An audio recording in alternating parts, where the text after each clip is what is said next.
Michelle Williams reading Justin Timberlake and Britney Spears' book is hilarious.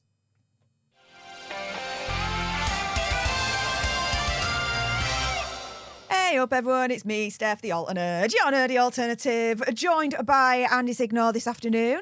And yeah, oh my goodness, I've already had a listen to this. You guys are going to listen to this in a moment, but Michelle Williams reading out this part of what Justin Timberlake said when he clocked Genuine is just...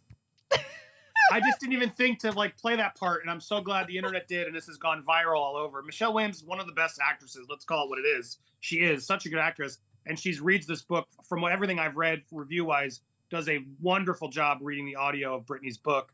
But this part, you can just—it's such a subtle actor change that she does. But guys, you got to hear. Let's just play it, stuff, and then we'll react and comment some more. But here is the section of Britney's "The Woman in Me," read by Michelle Williams, Academy Award nominee multiple times, should have won. Michelle Williams reenacting Fo-shiz Justin Timberlake.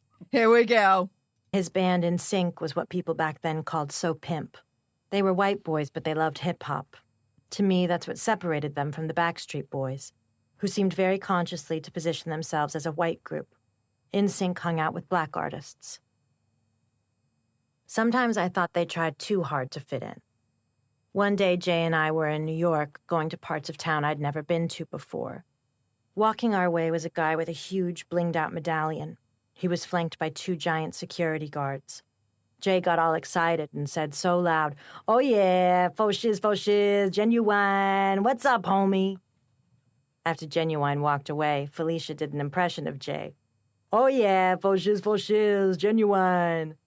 Jay wasn't even embarrassed. He just took it and looked at her like, "Okay, fuck you." Do you know what? I think I need to. When my studio's back, Steph, I am clipping the hell out of that. Fo-shiz, oh my goodness. Firstly, you got to clip the hell out of it. Secondly, if Michelle Williams does not win the Grammy for Best Spoken Word, there is no justice in the world. I am telling you that right now. In all seriousness, the way she drops and does both impressions and even the F.U. Faye, she's so good. She's so good. So props to Michelle, but my God, it's so funny hearing her. You'd think you might be worried that Michelle would get to that part of the book, you know what I mean, Steph? I'm like, oh, I don't know, what am I going to do here? I'm making fun of Justin, I'm doing a voice, but she just owned it. She leans in and she does exactly how it is and read it in a way where I can't unhear it now of Justin saying that way, which then, pausing for a minute, it makes you think, Britney had to maybe give her that note. Before this all happened, there had to have been a phone call between Britney, or at least Britney's people, with Michelle, having some questions. And I wonder if Britney directed that at all. You know what I mean, Steph? Of how did he say that? Or is this just Michelle's oh, I know it. I've heard Justin. I can predict this. Either way, the choices were brilliant. Michelle Williams, kudos. I agree. Give her the Grammy for this. And Fo-shiz. This was beautiful. Absolutely beautiful. Steph, you're about to cue it up. Not the first time Justin has been accused of this, cultural appropriation of black artists and such. And it's true. When Britney said it, it's true. Backstreet Boys definitely felt that way, the white group. Whereas NSYNC, or particularly Justin, was very much with the cornrows and everything they were doing, clearly trying to be hipper. And I never really considered that way, but I don't think she's wrong in that. And as we're going to see, clearly this was something Justin was trying to do his whole career during that age. Yeah, and, the striking thing about this is that prominent members of the African-American black community have called out against him and called him out for this cultural appropriation.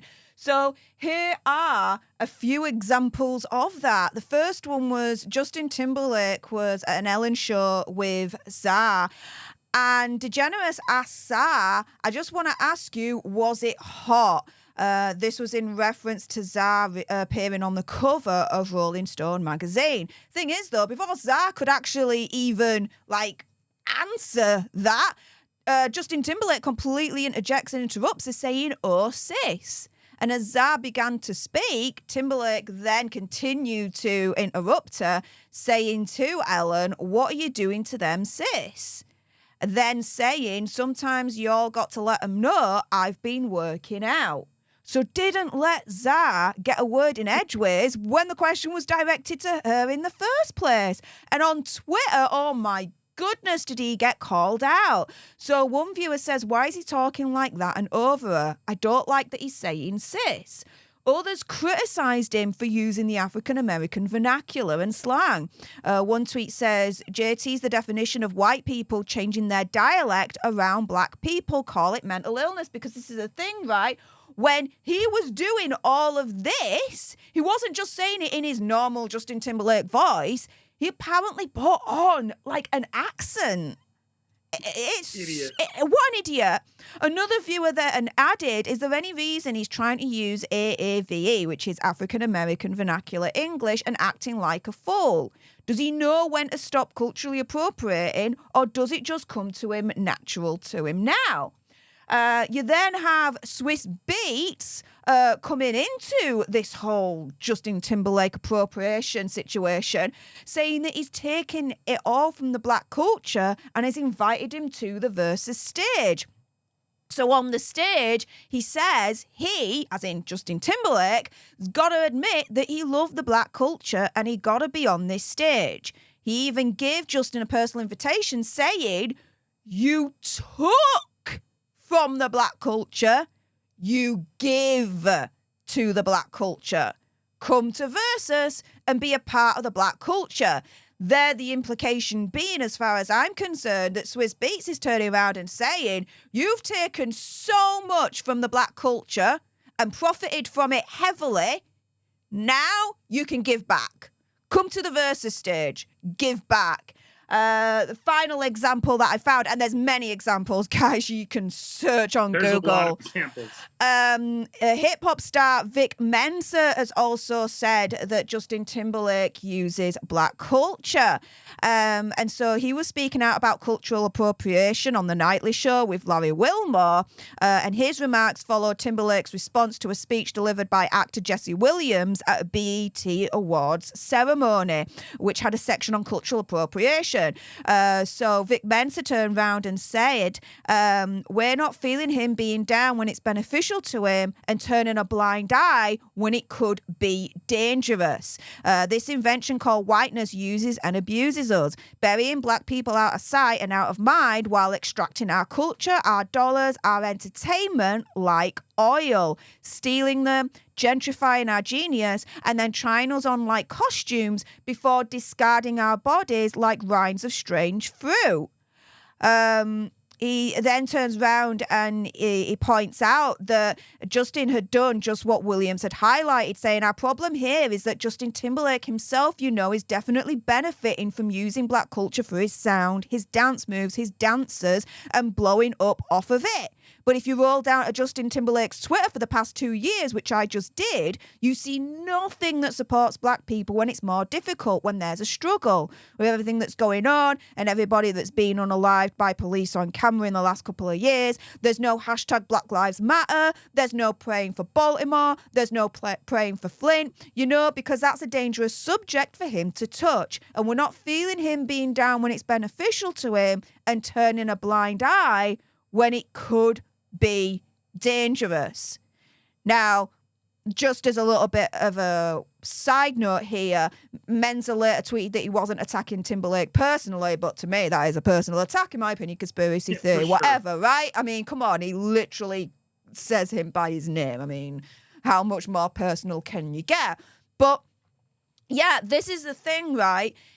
It's actually poetic justice that you've now got Michelle Williams reading Britney's book and parodying Justin Timberlake in this way, with that particular part in the book where he's all up for genuine and says what he says, and that she does it in a way that is absolutely hilarious because, yeah, he needs to be called out for what he's doing here, as far as I'm concerned, which is appropriating black culture and profiting off of it without seemingly actually giving back to that culture.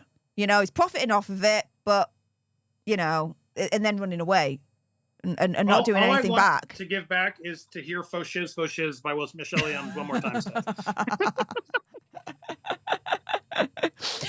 And on that bombshell, guys, if you appreciated this video and you want Just more, rewind. You can hear it play it a bunch of times, guys. Go back. go back. Believe me, of course, there's going to be more. Then make sure you subscribe to Popcorn Planet. Turn that notification bell to all. Like this video if you appreciated Michelle Williams. On a scale of 1 to 10, 1 being not and 10 being the most cringe ever, how cringe do you think Justin's feeling? Academy Award nominee Michelle Williams reenacting his Fo-shiz, genuine.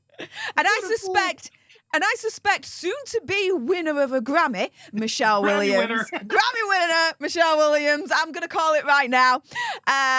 What do you guys think? Let us know in the comments down below. Also, as well, go one step further and join today. Become a Popcorn Planeteer for as little as $5.99 a month and get exclusive content from the man himself, Mr. Andy Signor. With that being said, thank you so much for tuning into today's video. Really appreciate all your faces. And here's some videos on screen right now that you'll want to clickety-click. Clickety-click. Clickety-click.